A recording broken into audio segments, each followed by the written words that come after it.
శ్రీకాళహస్తీశ్వర ఆలయంలో అపచారాలు యథావిధిగా కొనసాగుతున్నాయి. ఇటీవల ఆలయంలో సింగర్ మంగ్లీ ఓ వీడియోను చిత్రీకరించి సోషల్ మీడియాలో పోస్ట్ చేయడం చర్చనీయాంశంగా మారింది. అది మరొక ముందే మరో చిత్రీకరణ జరగడం వివాదానికి దారితీసింది.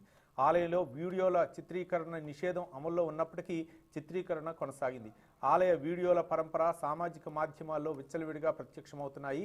గర్భాలయ గోడలపై శాసనాలు సహా రాహుకేతు పూజా మండపాన్ని చిత్రీకరించారు. ఈ వీడియో ఓ యూట్యూబ్ ఛానల్లో ప్రసారం అవడంతో శ్రీకాళహస్తి దేవాలయం మరోసారి వార్తల్లో నిలిచింది.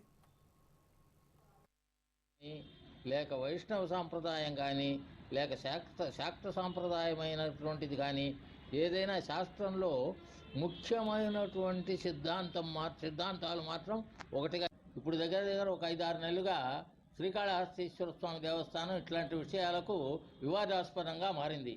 అంటే దేవాలయం లోపల ఇవన్నీ చేయకూడదు, ఈ ఫోటోలు ఇవన్నీ తీయకూడదు అనేసి సెల్ ఫోన్లనే దేవాలయం లోపలికి అలో చేయకుండా కట్టడి చేస్తున్నటువంటి కాలంలో దేవాలయం లోపలికి పోయి వాటిని ఫోటోలో సెల్ ఫోన్లో వచ్చేటటువంటి ఛానల్స్లో వీటిలో అన్నింటిలో ప్రదర్శించడం అన్నటువంటిది ఎవరో ఒకరు అక్కడ అధికారులుగా ఉండేటటువంటి వాళ్ళు పర్మిషన్ ఇవ్వకపోతే లోపల పోయి వీటిని అన్నింటినీ ఎట్లా తీస్తున్నారు అంటే ఇది తీయకూడదు అని అనేటటువంటిది రూల్ ఉంది అని అనేటటువంటిది తెలిసినటువంటి అధికారులు ఎట్లా పర్మిషన్ ఇస్తున్నారు, ఎవరు పర్మిషన్ ఇవ్వకపోతే ఎట్లా పోయి తీసుకొని రాగలుగుతున్నారు, ఇవన్నీ మనము అంటే భక్తులుగా ఉండేటటువంటి మనము వీటినన్నింటినీ ప్రశ్నిస్తున్నాం. అంటే ఏంటంటే దీనివల్ల మనం భక్తులుగా మన మనోభావాలు దెబ్బతింటున్నాయి కాబట్టి తీయకూడదు అని అనేసి చెప్పడము వాళ్ళే ఇట్లాంటి వాటికి పర్మిషన్స్ ఇచ్చి అధికారులు ఎట్లా పర్మిషన్ ఇస్తున్నారు, ఎవరు పర్మిషన్ ఇవ్వకపోతే ఎట్లా పోయి తీసుకొని రాగలుగుతున్నారు. ఎక్కడైనా సరే